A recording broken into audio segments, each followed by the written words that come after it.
We're here at Netroots Nation 2019. This is act.tv's On the Scene coverage. I am happy to be here with Reggie Hubbard, who the last time we were working together, we were both soaking wet at Andrew Gillum's campaign. It was rough. It was a rough one. It was very wet. He lost, unfortunately. Very sad. Yeah, it was. He lost, and it was a good opportunity though for us to work together, but also to show people what's happening in Florida. Florida is always a special case. It was especially special so that night, but it's good to see you again. It's good to see you too. Reggie is a DC strategist for MoveOn. Can you talk about, as we go into the election season, what is MoveOn going to be working on? So, about a month ago, we had a forum in San Francisco called the Big Ideas Forum. 8 presidential candidates came and talked about their big ideas for the nation. So what we tried to do then, I think we were successful at it, is get people talking about ideas and not the cult of personality.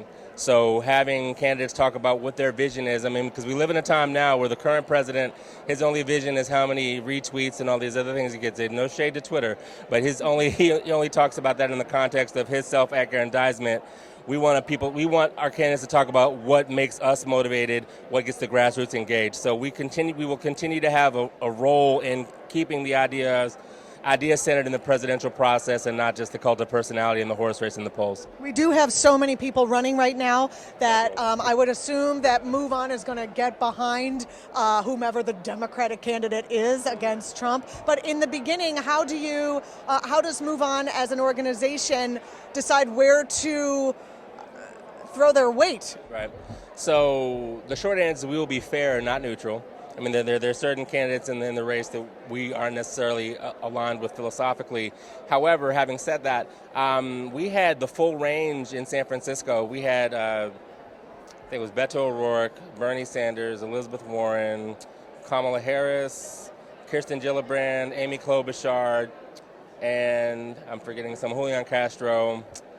That's a wide spectrum. So to give them an opportunity to talk about their ideas, we want our members, but also the progressive movement writ large, to be inspired. You know, Trump for the past 2.5 years has just pissed everybody off. And that's not a winning organizing strategy in the context of an election. We want people to be inspired, not only to act, but to organize and to share stories and to get this done to get Trump out of office. MoveOn has already such a large network. How can people who are either tangentially involved or not involved at all get involved in helping MoveOn move Trump out of office? So MoveOn.org is a good place to start. Just sign up, not only sign up for emails, but to see what's happening. We're very in touch with the grassroots. In my work in Washington, D.C., I'm at the interface of members of Congress, strategy, and the grassroots. So getting involved with us, you have a direct line to the Capitol and pushing a progressive agenda forward. Thank you so much. Thanks for joining us. Thanks for the work that you do. Absolutely. We'll be back with more from Netroots Nation 2019.